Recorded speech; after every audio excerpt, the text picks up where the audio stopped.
Welcome to the Mindset Game podcast. I'm absolutely thrilled and excited to have Craig Weiner with us today. Craig is an international trainer in mind-body healing techniques.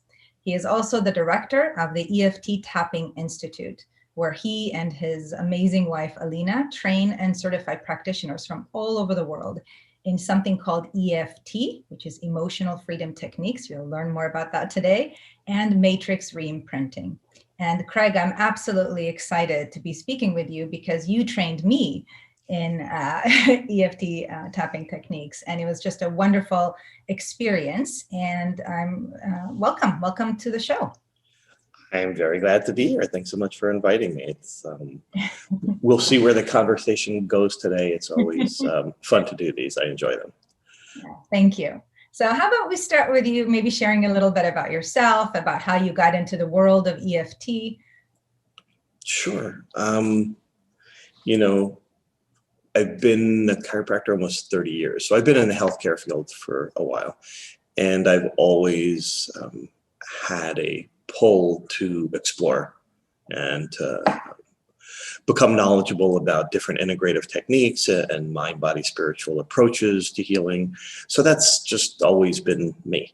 And I would say it was about 12 years or so ago, 12, 13 years ago. So now when I started reading online about this EFT thing.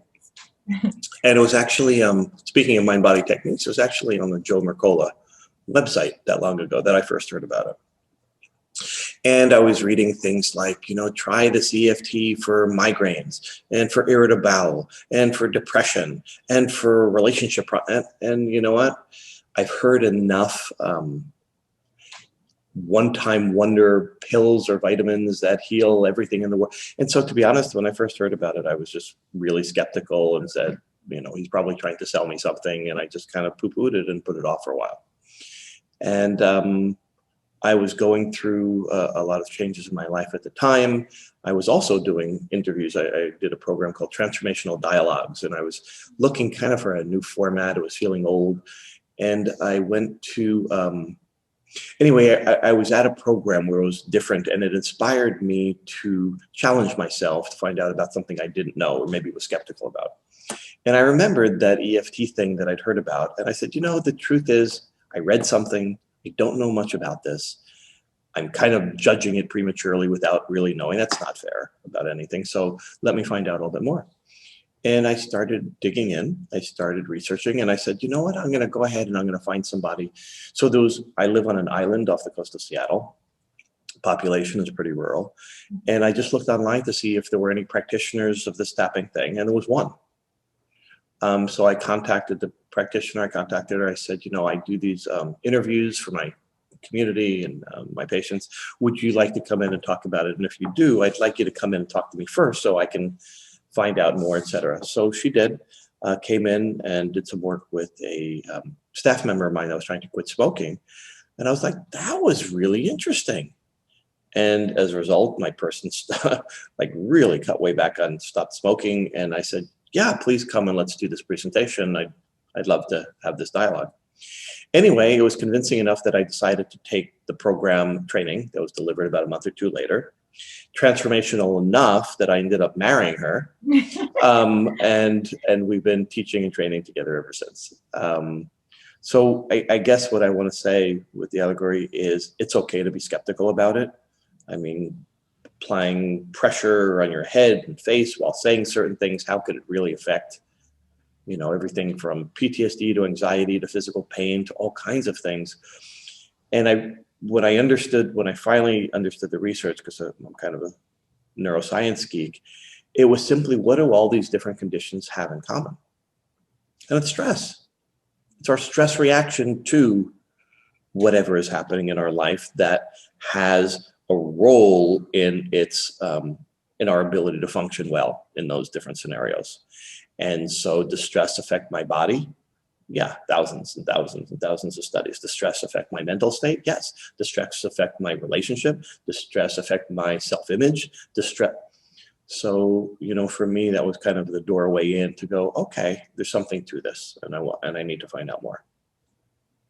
Wow. So If you don't mind, for people who've never heard of EFT before, would you be willing to kind of share a little bit about what that is? Yeah. So EFT stands for Emotional Freedom Techniques. Okay. And this was developed in the mid 80s by a guy named Gary Craig. It was built on the work of something called TFT, right? Another acronym for thought field therapy. And he was a psychologist that really had brought together fields of Chinese medicine, fields of psychology, and other integrative approaches. And he started to realize that the stimulation of different meridian acupuncture points, traditional Chinese medicine on the points, while focusing on memories and thoughts and beliefs and different things, that combining this both emotional, psychological aspect with the energetic aspect, with the somatic or body aspect, truly was a mind-body technique that could have very rapid results. So Gary was actually an electrical engineer, right? But very into mind, body, spirit practices. And he just, he simplified the process, understanding the body's electrical system. And he found a protocol that was easier for the public to learn, wrote an entire EFT manual about it, put it out, and it was downloaded millions of times over the 80s and 90s. That being said, the research about it has grown tremendously, and we now look at it as what's referred to as a cognitive, energetic, somatic approach. In other words, a mind-body approach where we're integrating the focus on the thoughts and feelings that we have with how we experience them in our body, with the energetic system. And when we apply a stimulus in a particular way, then in a sense, and I'll just loosely use the term, we rewire the brain body's reaction to those things. So let's say an example of, I don't know, I'll try to do it in different arenas. Somebody that procrastinates in business, like they keep, they know they shouldn't, right? How many of us no, I should stop that. I really need to get started earlier for this. I can't wait to the last second. It always stresses me out and I don't do my best work, but it's like a problem somehow I'm not changing or fixing, right?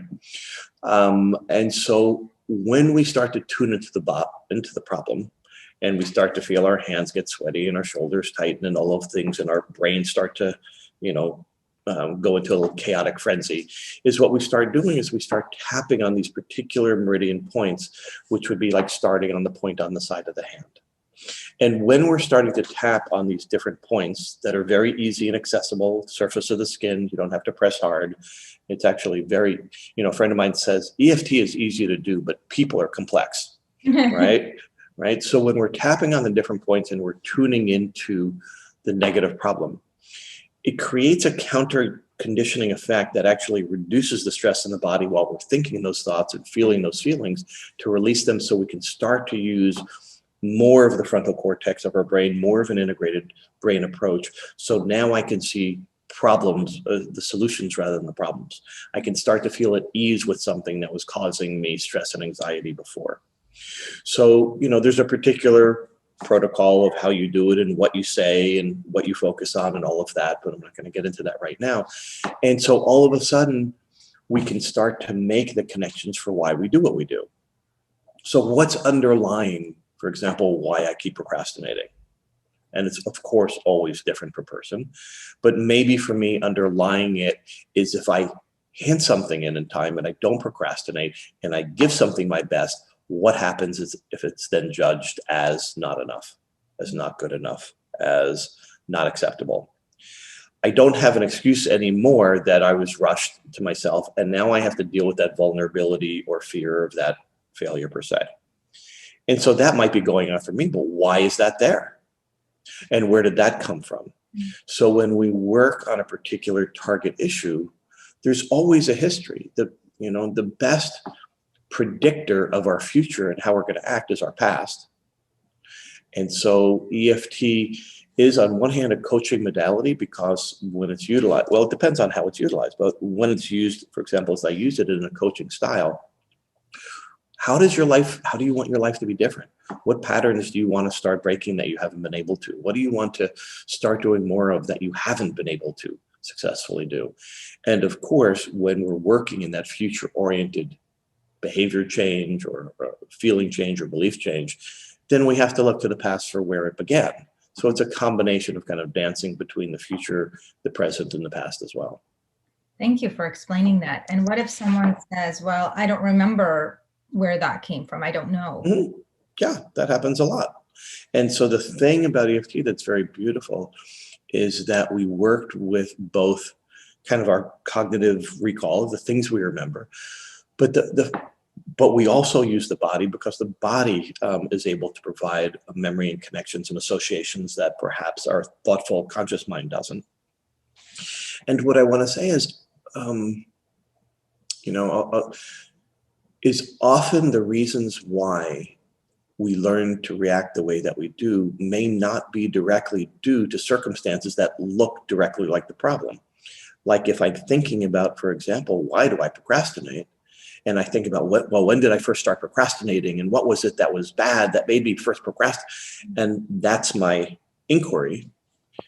I might go, I don't know why I do this. And how many of us say this? Like, I don't know why I do this. Because perhaps the inquiry and the memory that one is looking for has nothing to do with procrastination, but it had to do with the disappointment of having given one's all on something, and the disappointment that a parent or a teacher or somebody that one's cared about had given a very negative reaction to. So the memory connections and the past experiences that may be related to an issue may be far afield from what we think we might be looking for. So that's the beauty of EFT, is that when we start doing the tapping work and we start doing EFT, our brain starts making connections. And, I hear this every day. It's like, I don't know why I'm thinking about this or why this is connected exactly, but it feels like it is. And often that's kind of that doorway in that we then explore. What are those felt sense connections? What are those? Why is this showing up now? What do these situations have in common? And when we look to those situations in our life that we wish we could have skipped, not necessarily just the big traumas, but adverse situations in which we felt less than, situations in which somebody made me feel bad about myself, etc. Those have powerful impacts, more than I think we'd like to acknowledge. And yet they get wired into us, and they affect the way we see the world, the way we see ourselves, the way we interact with people whose opinions we care about. And we take actions based on those beliefs that are based on the decisions that are based upon the experiences that we've had, because that's what we know. Yeah. And it amazes me. Thank you for sharing that. It just amazes me how many of us are just naturally unconscious as to what those originating situations were. And so we blame ourselves for not, for procrastinating or not doing what we need to do. And yeah, that self-blame is so harmful. I mean, it really is. And, the part that I don't think gets spoken about enough is that we are wired for survival. And therefore, we're wired for safety. May not always look that way or appear that way, but the choices that we make, Stephen Porges, who's a leader in the field of working with trauma, would say it's all about safety. That we have what's called a neuroceptive wiring. That's an internal guidance system for determining what we should do, where we should go, what we should say at any one time. That's below the level of our awareness and consciousness. And so we're constantly making choices based on what feels safer. And you can beat yourself up for that, and you can be ashamed, you can be embarrassed, you can be frustrated by it, but yet it still is gearing us towards our biological imperative, which is to survive. And so if our subconscious is gearing us to make choices and decisions of when I speak up and when I don't, when I act and when I don't, I can wish I had done that differently. But if I had felt safe enough, and like my survival on some level, on an emotional level, wasn't being threatened, I'd have made a different choice, but I couldn't have, really, because I didn't feel safe enough to do that. So, that whole, the process of self-acceptance the process of knowing that I am doing the best I can with what I have at any particular moment is a healing journey that changes everything. I mean, I see it every day. So it's a powerful drive to be safe and to survive, and one that's been, nurtured genetically and physiologically and neuroanatomically for so long. I imagine that your words now have probably eased the minds and hearts of many people, in the sense that you've kind of told us that, whatever we did that we may regret, that we may, kick ourselves for, we did the best that we could, and we were operating out of unconscious patterns that were really about keeping us safe. And so it's very powerful to forgive ourselves, and of course to forgive others, because they too are doing the best that they can. Well, we start, yes, is what I want to say. Absolutely. I'd say it's probably, if I had to name one thing, one achievement in my life that made the greatest difference, it was really coming to terms with that on a very real level. Yeah, because for me personally, the notion of trying harder felt like built into my DNA. Like, if only I try harder, I'll fix my marriage. If only I try harder, I'll get ahead at work. If only I give it more, right? And then, of course, there's never try hard enough, because there's always another level that I could have tried harder, right? So it's infinite. So the realization for me that at any one time, given my background, given how I was feeling about myself, given my circumstances, that I did the best I could at the time, was so incredibly freeing that literally I don't have any regrets. Everything was there for me to learn from. But it's not just Pollyanna conversation that I have in my head. I truly understand that. And that leads to what we call a trauma-informed approach. So a trauma-informed approach to personal growth, a trauma-informed approach to education systems, or to judicial systems, or every other way, helps us to understand that when a person has lived through traumatic experiences at whatever level, and almost all of us have, that the way that those experiences get wired into our brain bodies is very different than other memories and other experiences. There's a whole different process with the way that our brain and body work during a traumatic moment, and the way it gets wired in. And because it's experienced as threatening or harmful, it gets remembered and locked in a very different way than anything else, because this is now a key to make sure this doesn't happen again, so that we don't have another threat to our survival.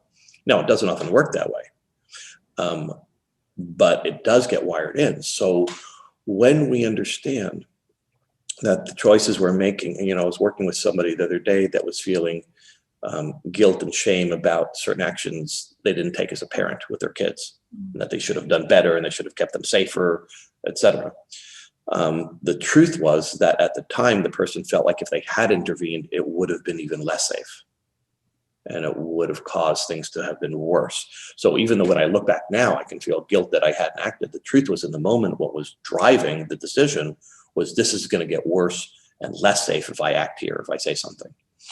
So I say that because when we start to have a trauma-informed approach and know how trauma affects us and our decisions and our beliefs and decisions, is that it allows me to be not only more compassionate toward myself, but it's a whole nother lens when I see why and how people are doing what they're doing in my life, or out in public, or et cetera. And it doesn't mean that there aren't consequences, and it doesn't mean that we don't, that there's fairness and justice and all those things. But suddenly we view that people do what they do for a reason. And when trauma is the originating source of the decisions they're making, and so much of it is unconscious. So for example, when we talk about like the adverse childhood experiences studies, or the ACE studies, or trauma, there's just a gamut of studies that show that when we live through adversity as a child, the incidences of addiction, the incidences of everything from suicidality to even things like heart disease and liver disease and physical manifestations, that when our bodies are wired through trauma earlier in their life, the changes, the adverse outcomes that happen as an adult that are directly related to those are profound.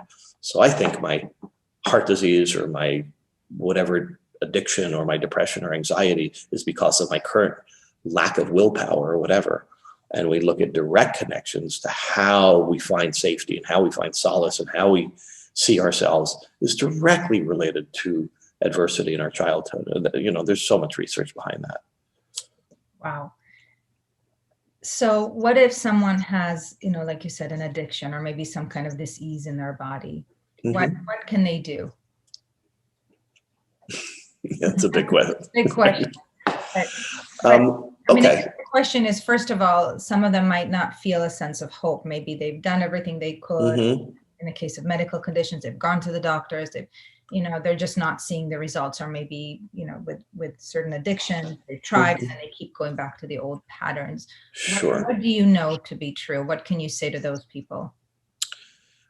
What I would say is, you know, through the lens of being a chiropractor for as long as I had, there is no doubt to me that physical is real, right? So let's just kind of be clear on that.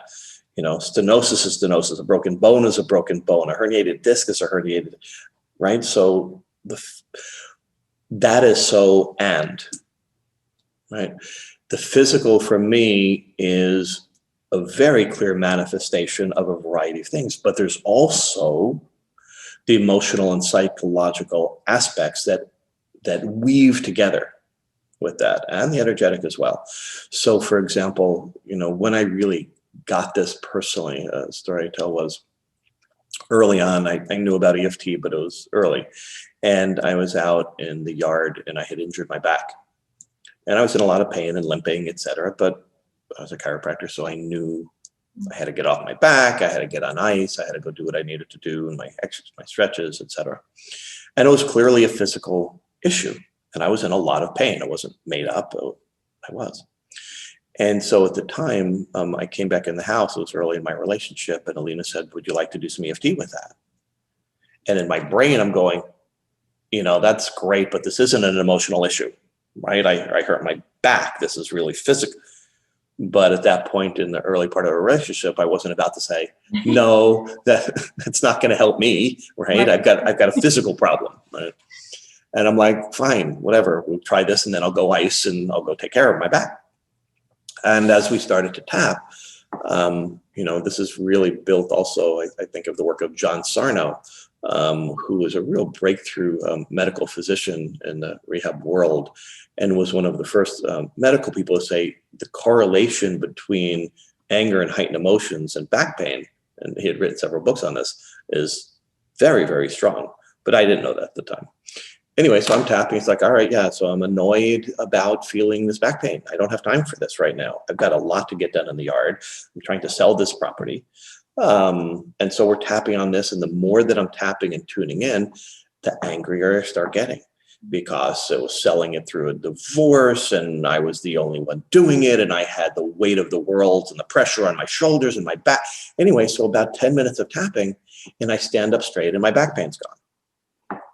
And at this point, my brain is kind of hurting, because what do I do on Monday? I've got back pain patients day in, day out. And now how am I going to know if it's an injury, if it's unrepressed anger, if it's some other, right? In other words, so that kind of was one of those moments when I realized I never know what something might manifest as a physical disease, pathology, whatever. But pain isn't felt where pain is experienced where it is, but where pain is processed is here. So if I can affect my perception of whatever anatomical or physiological or pathological problems going on, then I could alter my experience of that. And two people can have the same condition, but one is in a lot of pain and one is in less pain, for example. So now I just look through that mind-body lens of when something comes in, I have no idea what percentage of it is physical, or, you know, it's been this emotional stress, or it's this or that. And so I would say that I always believe that there's hope. Now, hope for what is a really good question, because somebody that's dying, there's hope that they can be at greater peace and in less pain. Somebody that hurt themselves or has some other condition, whether it's, you know, any physical condition, that with EFT, we're working on the emotional aspects, the emotional, energetic, and psychological aspects that are part of that. Maybe it's 3%, 10%, 80%, I don't know. But if we can lower that threshold, then maybe their experience of what they're feeling physically can be altered. And I see that happen all the time. And I've seen, as a result of that, real physiological changes, because we have studies now, functional MRIs and even epigenetic studies, because our genes are continually producing proteins of inflammation or healing or anti-tumor qualities. There's so many things like every moment of our day.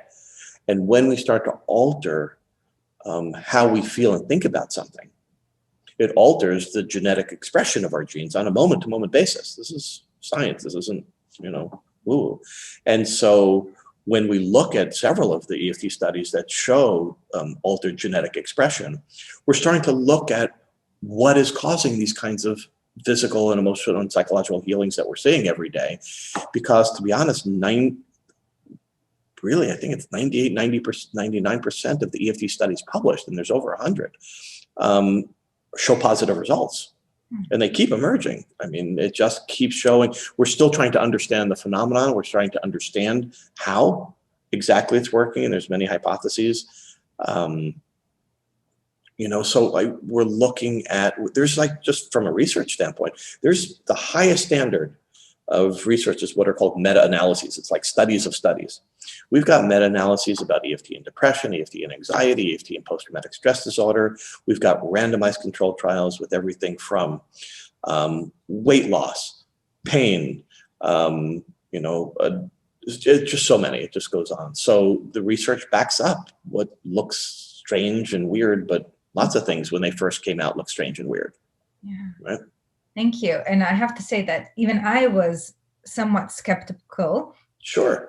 Very curious and skeptical when I went into the training, even though I'd been already trained in different modalities. And yet there's that part of me that I always need evidence by having something work on me and then working with somebody, seeing that it works, and then I believe it. That's kind of the way my body works. And so I don't know if you remember, but you did a session with me as part of the training. And so did Alina, and both of them were so incredibly profound in terms of, in one case, shifting an emotion that I was holding on to, another one, a belief. And it was like in 10 minutes. And I just said, oh my God, this stuff is real. And that's why I'm so excited that you are sharing this with the world, because I think a lot of people are in that rut, where they have been feeling a certain way for a long time and maybe have tried certain things and maybe starting to feel, less hope of being able to get themselves out of that, or they don't know what else to do. And, and something like EFT is, it's accessible to everyone. It is something that works, as you said, incredibly well. I know that from personal experience, and the clients have used it so far with. Yeah. I think that you're right. That balance of, okay, first I need some proof and some evidence here, right? I mean, I have that kind of brain that needs that. So that's there. We have a website, scienceoftapping.org, and you could go look at studies if you're a study geek, right? We did a film called The Science of Tapping. So, I mean, I need that. It took me not just watching something and hearing that it was good. I needed to have a way of understanding how it was working, right? And so when we look at how cortisol is reduced by tapping, we look at brain changes. So I needed that. But then I also needed to have a direct experience for myself to really be aligned with it. And I want to also say, because you were mentioning, is that EFT does have different applications. So for example, the self-regulation use of EFT to help to reduce stress is profound. I mean, there was just a new study this week that just came out for nurses in COVID ICU, using it to reduce stress, anxiety, and burnout, and learning to do it themselves. Very, very powerful application. We're in the pandemic right now, so people there's enough stress and anxiety in our society to fill up an ocean. So the self-application of EFT, but working with the practitioner is really what I recommend if you're really looking to see the things you don't see, right? When we were talking about earlier, the questions they ask, the knowledge and the skill they have to be able to dive into what's below the surface about why I can't change this behavior. And what you said, I just want to also highlight the importance of, we use the word belief. I mean, belief on one hand can be, of a spiritual nature, but what we're really talking about are, especially what we'll call limiting core beliefs. And those are where we learned from different, often interpersonal experiences, that I'm not good enough, that I'm not smart enough, that my body's not okay the way it is, that I'll never, beliefs often have that, that expansive, pervasive quality of always and never, and who I am is, or who I am is not, or et cetera, or I'll never be able to get, I'll never deserve, all of those things. And I can't highlight the power of those. They're literally the glasses that I put on that I see the world through. And because of the nature of trauma as well, that has this phenomenon called the compulsion to repeat. The way that I look at that is a person has these glasses they put on, and they continue to see the world in that obscured way, which continues to give them more evidence that the world where they are like that, which continues to build up the mountain of evidence that this is a fact and not just some belief that I created. That evidence builds up and it becomes a fact. And so I live my life limiting the job options I choose, who I deserve to be in a relationship with, the amount of money that I deserve, that ceiling that I keep hitting financially, et cetera. And then that same problem kiboshes it and takes it all down again. When we start to look at anybody that has those kind of repeating patterns that happens over and over, there's a belief at the bottom of that. They may not be aware of it. They may not hear themselves say it, but I promise that there is. And it's as if there's this larger part of them that then keeps giving them the opportunity to heal that, overcome that. And until they do, the universe and higher self or whatever is going to keep giving it to them, because they say, look, you're not this small, you're really this big, a human being. And so I will keep giving you the opportunity to overcome that. You hate it. We hate it when it happens because it feels like somebody hitting me over the head with a 2x4 again. But it's really the opportunity to overcome and remember that I'm not that limited being, that I'm so much more than that. So that's not easy to see that, especially when we feel like we've been being punished over and over by that. And I understand that. But it doesn't mean that the opportunity isn't always there. Wow.